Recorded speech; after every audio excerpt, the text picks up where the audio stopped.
Hi, everyone. I know times are busy, and so I actually would like to just take a couple minutes and run you through the School of Excellence process, just because I know that we have kind of started what the time frame might look like for this um, opportunity. So I just want to take a few minutes and explain. And then if you have any questions afterwards, you can come and ask me and find me. So this will just be super casual.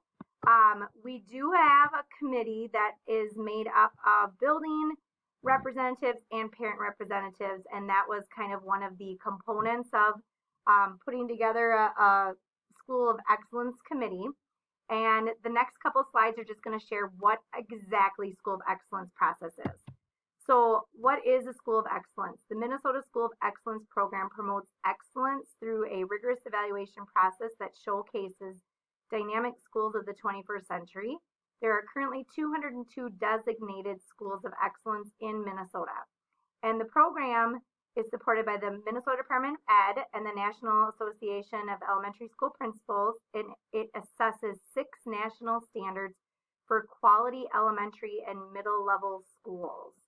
And so through the program, elementary and middle level school principal, staff, and school community members demonstrate as a team just the desire to continue to improve the quality of education. And there's just a couple of steps to it.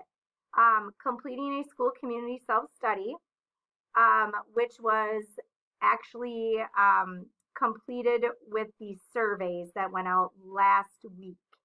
So the surveys are still open. So if you haven't had a chance to do this School of Excellence surveys, they were on our January 18th staff development presentation. You can pull them from there and certainly complete them. And we do want to have as many representations complete the survey as possible. And then from the survey, what we do is we will just look at where we just kind of landed as far as the numeric scale on the different standards. And we kind of go a standard at a time, and we'll develop a plan just to highlight the great things that we are doing and just simply identify if there is an area that we think we could enhance. And so we don't know what we don't know. And it's just another way to, I think, create the transparency of the direction of the building and just the direction of the learning that's happening. And again, with our profile of the graduate, we are, a lot of the standards are kind of built around that. And so there is already just kind of a start to the whole process. So, and then we just assess ongoing results from implementing the plan. And if you are designated a School of Excellence, it actually stays with your building for 7 years. So it is very different than like the national school, National Blue Ribbon School. This is more of just a very individual school process experience. And we have between 1 to 2 years to do it. So if we don't complete it this year, we can always look at completing it next year. So you do get a couple of days, not a couple of days, a couple of years to be able to go through the process. So these are the 6 standards. And so these were the actual surveys. You received standard survey 1, which was all about learning centered environment. So is there a balanced management leadership roles to lead schools in ways that place student and adult learning at the center? So is our students and our adult professional learning at the center of our organization? Standard 2 survey was diverse communities, and then setting high expectations and standards for the academic, social, emotional, and physical development of all students in an environment that acknowledges, fosters, and celebrates diversity. This work is being done, I think, all the time. And so again, we can look at the things that we're doing really well, and we can also say, is there a need for any enhancement or improvement? And it might be very small or very incremental. Standard 3 from the survey was the 21st century learners, content and instruction that ensures student achievement.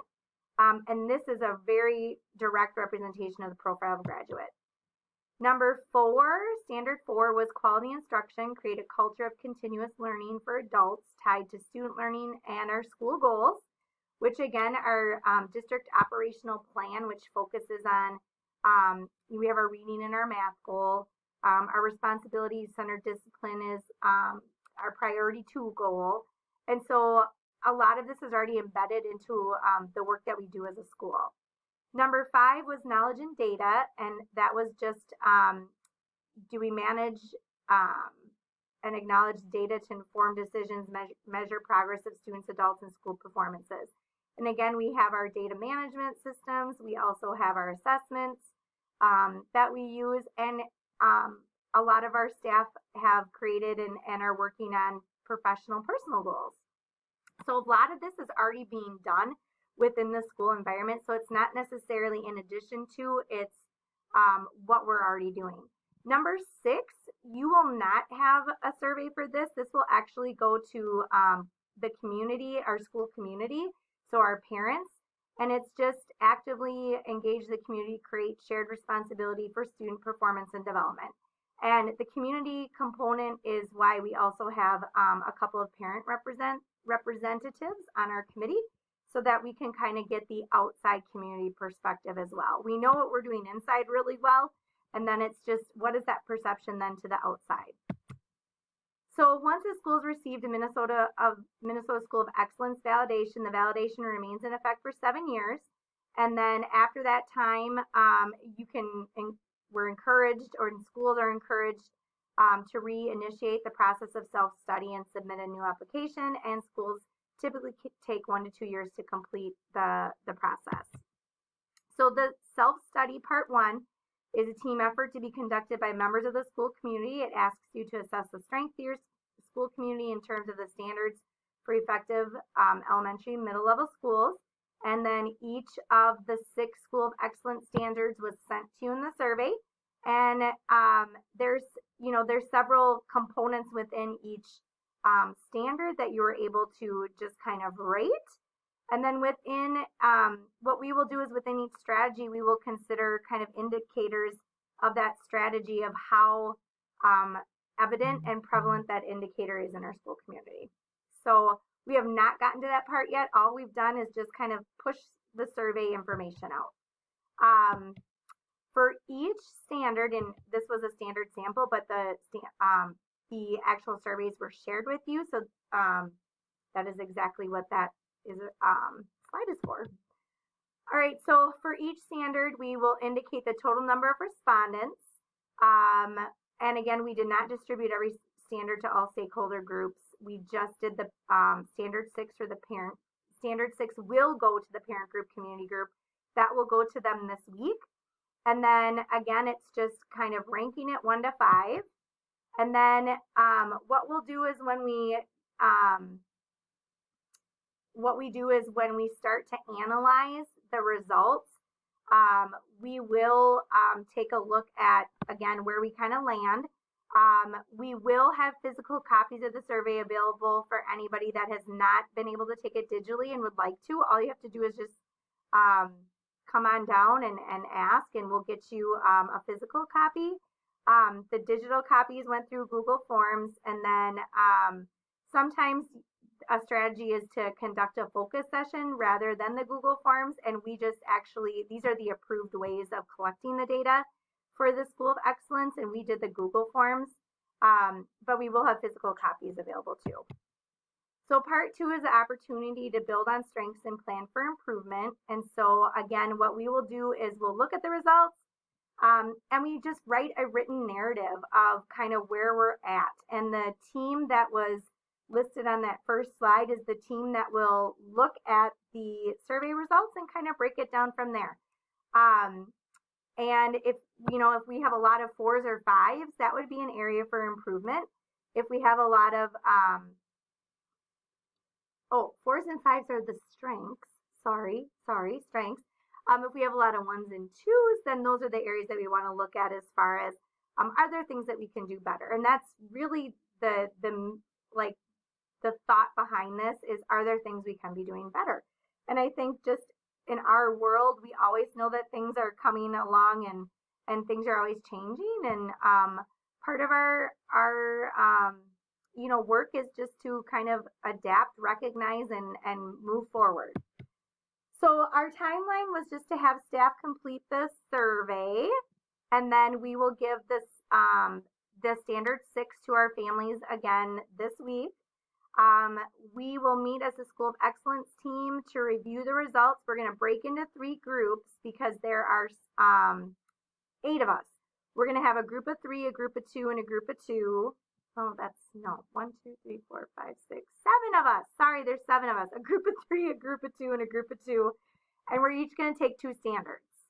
And we'll just focus on those 2 standards and take the month of February and then come back in March to just kind of share out what themes we may have developed or what goals we may have, if there are goals that we would need to focus in on that could make an enhanced improvement to the building.